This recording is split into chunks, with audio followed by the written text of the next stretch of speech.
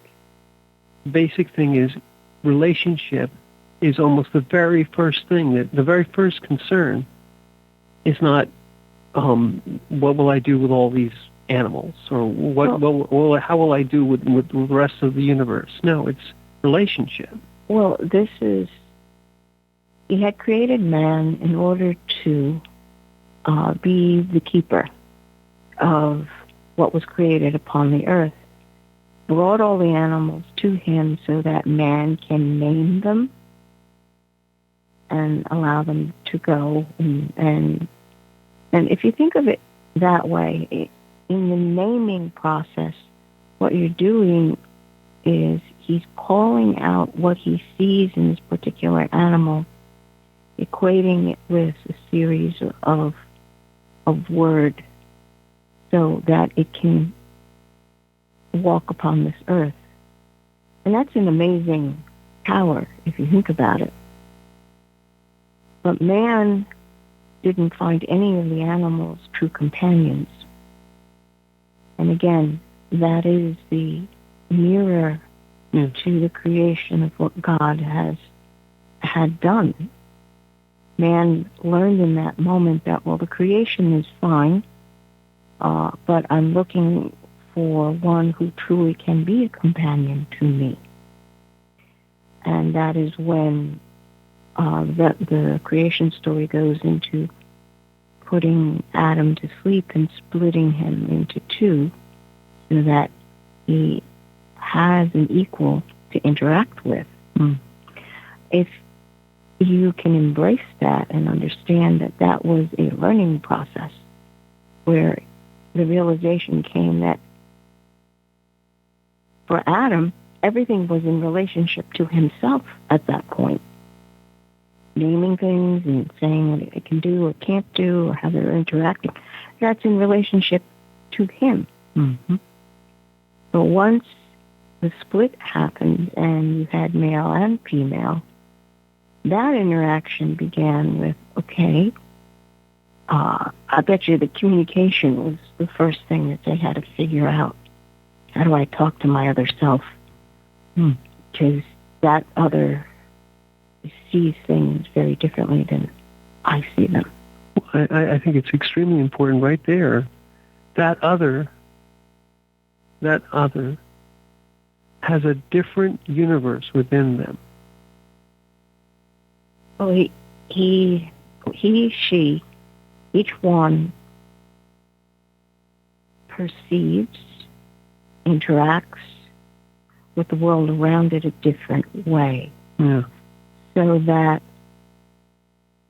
those two were originally one. Now they are two. It's kind of like the difference between having one eye and two eyes. Now you have depth. Now you have depth. Well, but I think I love this. This is exactly right, because the singular creation, the breathed life into creation, imbues the desire for relationship into the creation.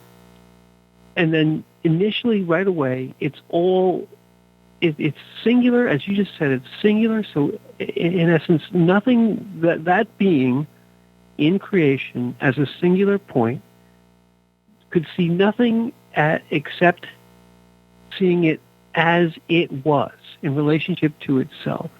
So as you said, everything was named, everything was curated by this being. Yet, There was no suitable companion. The desire was not quenched. The relationship was not proper. It didn't have a companion. It had a lack. So to address this lack, we literally imbue equal spirit into another. And we instantly get two things. We have two complete, total, equal universes. And the ability to interact so that now I can say, I see it this way. And then you say, I see it differently. You go, oh my God, this is terrible, or this is awesome. You go from a universe of a point, to use our beautiful analogies of flatland, you go from a point which is all I, and then you suddenly have a line or a plane, and the other expands the universe infinitely into their perception and your perception, and then the relationship perception, which is a component which neither one can hold on their own. The relationship itself is in essence a super being, or a superposition of two beings. And your universe, my universe, our universe is defined somewhere in the middle, so that when I say I see it this way, and in full awareness, one can look to the other and say, how do you see it? And that viewpoint is both completely unique, but it also maps into the universe that is seen by the other. So now you have this incredible expansion. It's like taking the universe from its primordial point and then having inflation, so it becomes infinitely bigger within a fraction of a second, within no time at all. You add a second being into the universe, and it expands infinitely in all directions, because the whole universe resides in both beings equally, and the relationship is even greater than either universe, because that's where the two suddenly have the common dream. So that's the whole Megillah right there, if you will. It goes from unitary being, spirit with no creation, to creation, which is a clockwork, to a being within creation, which is just an I, and then to relationship. Well, okay. That's the beginning now. When you begin in terms of thinking that there is another that I must take into consideration. Yes. That's just the beginning. Oh, yeah. The symbol of the Tao, the yin yang. If you see it, it looks like two fish swimming around. But if you measure the circumference of that circle, it's equal to the circumference of each fish. It's a symbol of the fact that they each represent a universe. And then the eye in each fish is the other's color. So it's a representation of that relationship. If you expand that from a two-dimensional to a three-dimensional, you get this sphere where the two fish are swimming around. This it sort of looks like a baseball, frankly. When you ever look at a baseball, all the stitching kind of forms that same kind of thing. But it does look like a baseball. Well, yeah. Moving on. Well, if you're translating it into a three-dimensional form, that's the simplest way to describe it. I love it. But understanding that is the beginning, because what's happened is that there is a myriad of souls down here where each one is bringing a universe of knowledge into the fray, into the byplay, and beginning to know how to navigate that in an ever-expanding universe. As a human being, most of us would sit down and go, well, that's not possible. I can't think past, I'm lucky if I can think past me into my other. But that's why we're here. This is the lesson. This is why we have so many unique individuals around us and so many experiences out there.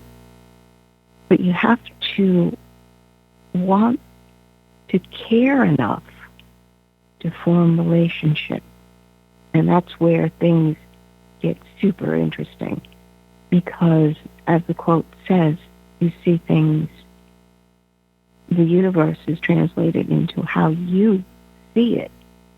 So can you expand past, well, firstly, your own selfishness to another, but then to care enough to understand that this is the byplay that happens, and you're supposed to extend that outward and have that byplay with a myriad of things that are in this world, myriad of people. People are much more interesting than things, honestly, but some people just have a relationship with things. I don't know, maybe that's all I can handle. But to make the decision that, you know what, life is fascinating. And opening up to an experience without preconceived notions, so that the experience is purely what's happening and not how I'm interpreting it and how that other is interpreting it. And they're saying this to themselves and I'm saying that to myself, and then you're both translating what's happening between you completely different ways. There's no byplay. You've actually separated out your universes. You're not interacting. There is no contact point at that point. You're just, how to say it, it's almost like you touch and then you pull apart and say, well, this is what I experienced, and this is how it's interpreted. And I know that that person felt this way and interpreted that way, instead of, I am here with you. And how are you feeling about this, thinking about this, seeing this? What is your perceptions? What does it feel like to you? Warm, cold. It's fascinating. Yes, and unpacking, I mean, that's a tremendous amount there. Okay. So no, I'm trying. I was just trying to. What I do when you're speaking, I'm trying to remember it all because there's so much there. But I think that the abstraction, if you would permit me to say here, is that the temptation to initially see things as you are is exactly what you were saying before. That the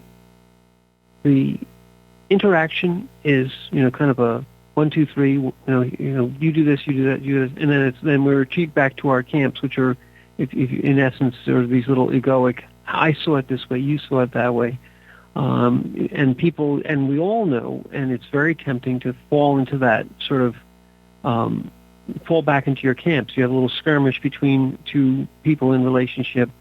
And then you fall back into, well, I saw it this way, and they didn't agree, and I think it's this, and make up the whole story. I mean, that the way stories are made up amongst people about what the other is thinking, and how I saw it, and reinforcing the whole egoic story within yourself.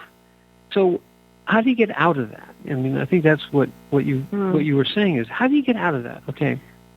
So if you wouldn't mind, and then I'll go right back to what you were going to say, is how you get out of that is to do exactly what you began with. You have to see as clearly as possible what is.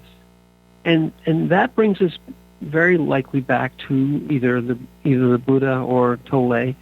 To be in the moment of now is to also perceive exactly what is. Tolle has this beautiful phrase called the isness of now. And what he means by that is that instead of spinning it to see it as you would like it to be, because that's what the ego loves to do. It says the moment of now is not what I want. What I want is this. And I will do whatever it is to warp my perceptions so that the moment of now agrees with what I think it should be. In fact, I will reject all other, and this is the confirmation bias, I will reject all other input and only see what I want to see. So you see it as you would like it to be. And then you tell yourself the story, nice, warm, fuzzy ego story. And then anyone who tries to subvert or confront your story is to be attacked or to be gaslighted or to be in some way rejected. You know, they're crazy, they're this or that, they're the other thing. And so you end up in this wonderful, fortified fortress of power of ego, where everything is only what I want it to be. And you're no longer in relationship. You're in violent conflict with others, or at least with reality and with anybody else's controverting perception of it. But to do it the other way, to get out of your fortress, is to see things as they are, and to realize one very important fact is that the universe is, and you are a being which carries the universe within it, not the other way around. And so fully realizing what is the very first step to realizing that you are greater than what is. And then relationship in that mode is far superior, far different than relationship in the egoic mode, because you're no longer looking to the other to confirm your biases or to confirm your perceptions. What do you that's the ego. Enough of me going on and on about me. What do you think about me? No, you say to the other, you as a being in the universe are as precious and valid and you're as much like me as I am me. You are as the other an emanation of source, a being which has its own universe within it, and the moment of now is our moment of now. We both have the moment of now, but you have your moment of now that you perceive. I have mine, and the relationship contains the whole, all of us, your consciousness, my consciousness, and the moment of now. So that's where you get out of it. That's how you get out of it.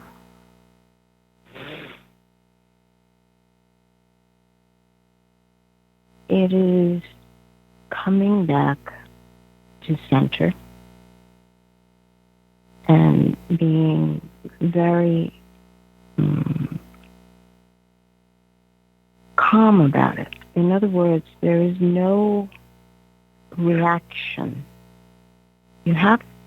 When you realize that there has been a reaction, you have to pay attention, because it usually means that you come out of that interaction, of relationship, and you've become singular again. All right? I know people who basically do this. They venture out, they have a moment of interaction, retreat, and begin to classify everything about that reaction and interpret it according to themselves.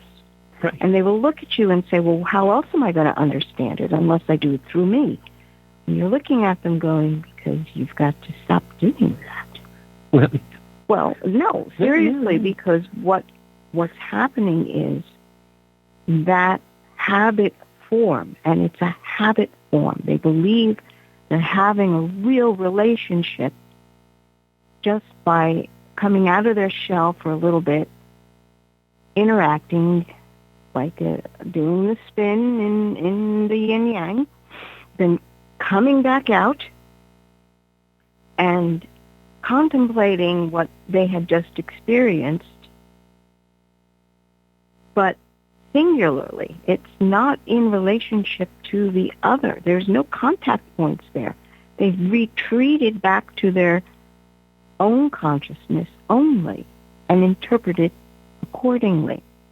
The idea, if you want to go mental, all right, that's why I can describe it, is that in that relationship, you are able to change eyes.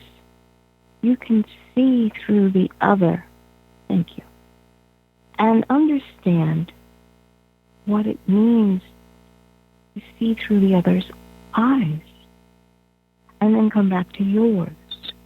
And you can only do that when you are in relationship,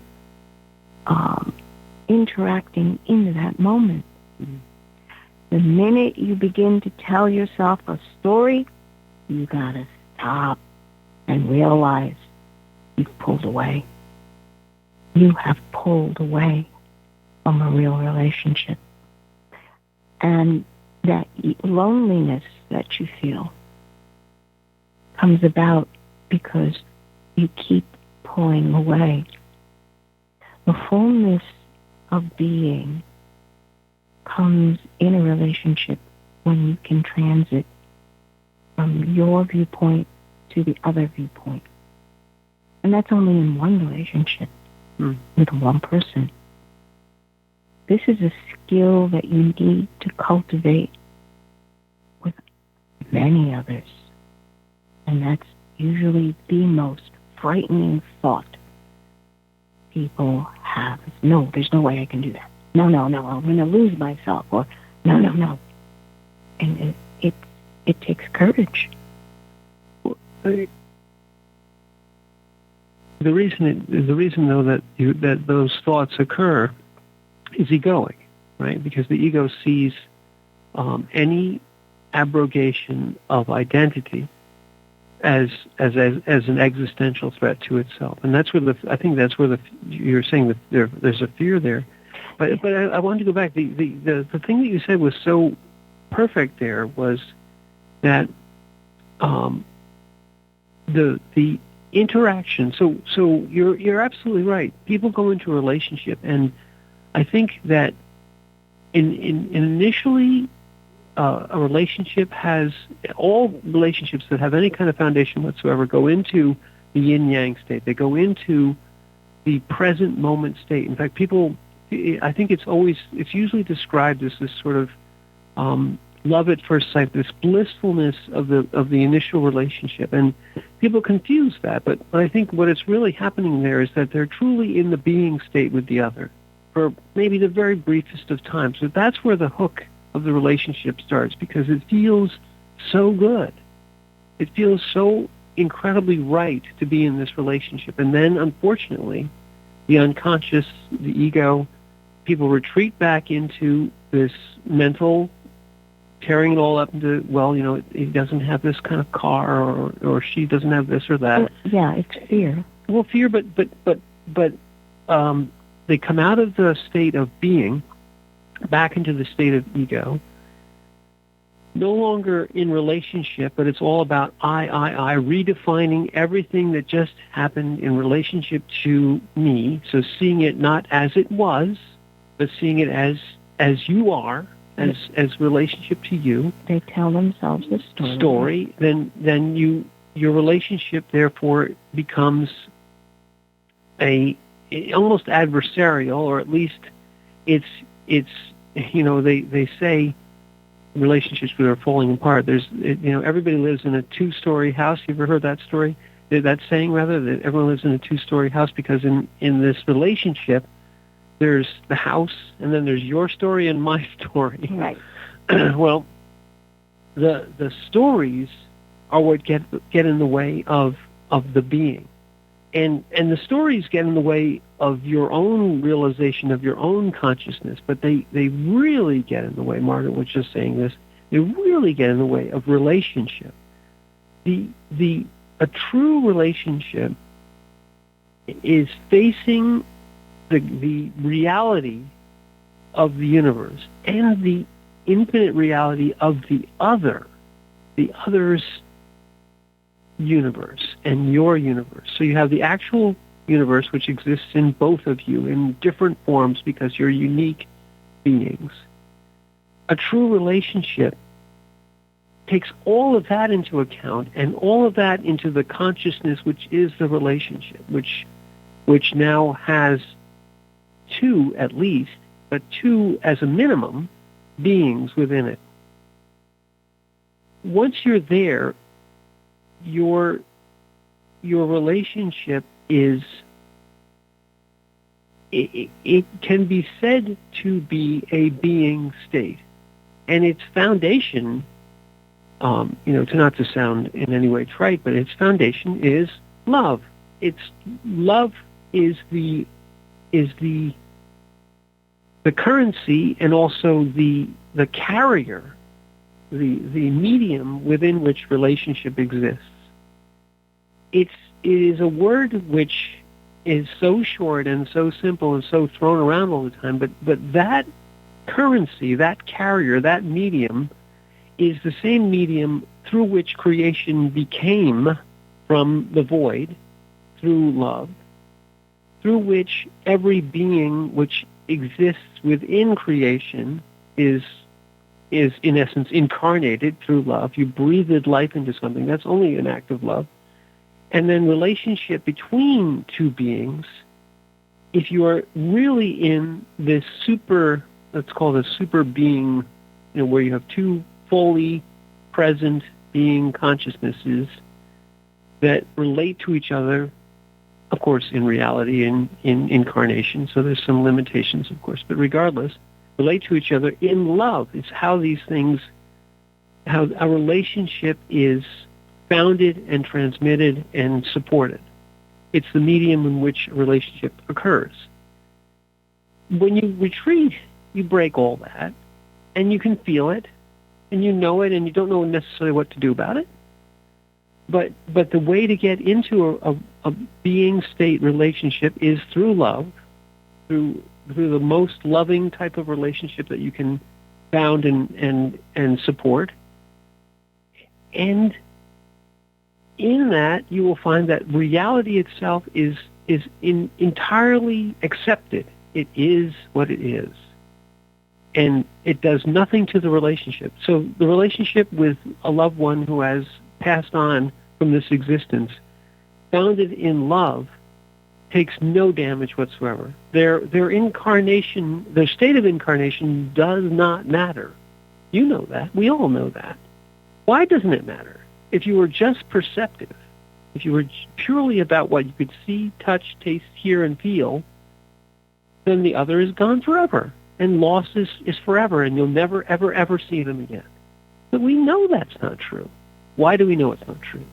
Because in the medium of love, the relationship, the incorporation doesn't matter anymore. But certainly reality says it matters. Reality, the universe, but the universe is not all. The relationship is far greater than the experiential universe. And once you understand that, you know that time no longer matters to your relationship. The fact that you met when you were 19 and that you're now, 80 doesn't matter, because the being and the relationship of the two beings, at least two, supersedes time, it supersedes incorporation, it supersedes corporeal existence, whether you're in the body or not. Why? Well, we know it's true, but why is it true? It's true because all these things are greater than the reality, the body, and the time-bound corporeal existence. It's really beyond all of that. Right. It's beyond the concepts that we have. It's beyond matter. It is that which is intangible, but an intuitive knowing that there is continuance even though the body may die. So, just an observation. In a relationship, when you are interacting with the other, as you said, what is it? You're saying love is the currency of that, but let's get to more solid, tangible ideas. Because love, unfortunately, the word itself has been misinterpreted many ways. So often, yeah. But the currency, I would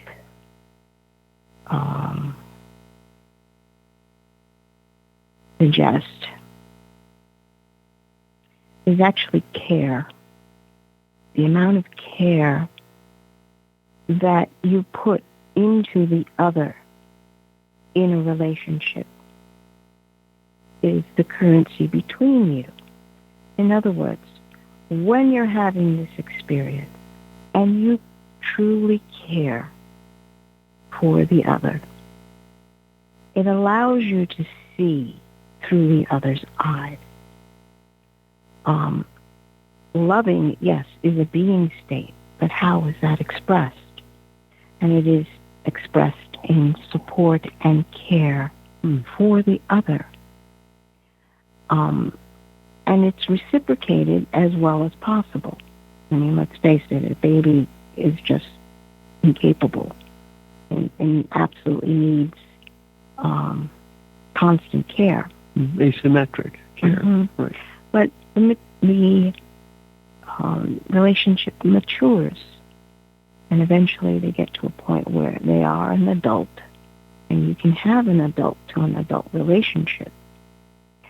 Hopefully you the relationship has matured as the child matures, because you can't keep treating your adult child like a small child.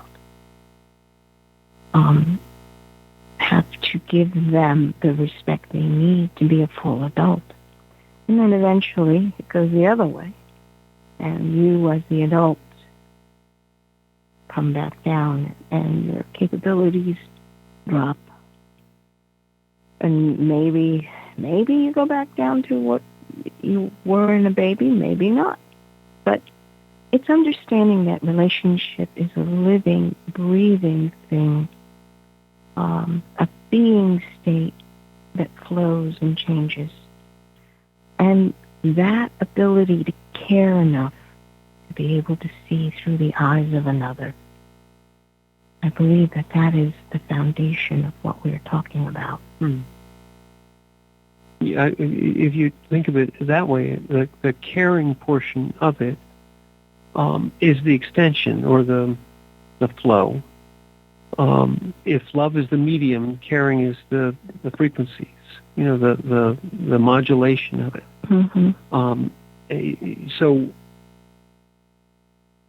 So in extending oneself, okay, so how do you do that? Well, you extend. You say, well, I extend myself to the other. What does that exactly mean? We all know how to do it. We know how to withdraw from the other, and we know how to extend ourselves to the other. But in doing so, it's sort of an interesting thing. You can literally look at another, and without doing anything, you don't open your mouth, you don't move, you don't do a single physical action. You can extend your care to them. So what's moving here? What's flowing here? How are you moving the medium?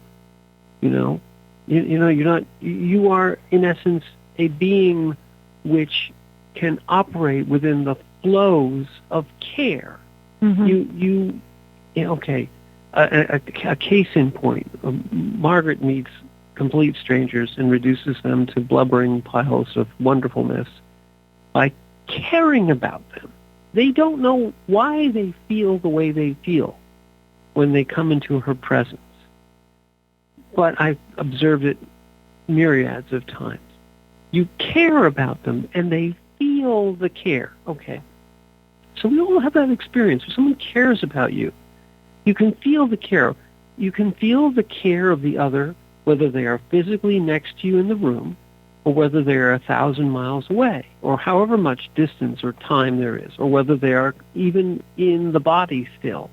Care moves past the corporeal existence. It has this ability. You can care about the other regardless of their physical presence, or regardless of the ability to see, touch, taste, hear, smell, all those senses. So an animal loves you, but if you're not in the room, they don't care. Maybe a dog misses you a little or something, but they don't care about you. When they see you, they get all excited and wonder. But if you're not there, and there's food and someone else is going to feed them, they're like, okay, that's good. Maybe dogs or something have a little bit of this extension, this ability, this superpower of caring, but the being can operate in this sort of this non-perceptible medium of care. So this, in and of itself, is a superpower, and this is the currency of love, if you will, or the flow of love. So, and I guess just got the hook. We have to move along here. So, just to wrap it up, don't see things as you want them to be, as Anais Nin says. See them as they are, and realize that in doing so and in caring about them, you'll have the true relationship. Yes, care enough to try to see through their eyes. And I'm Margaret. And I'm Michael. And thank you for caring. That's good.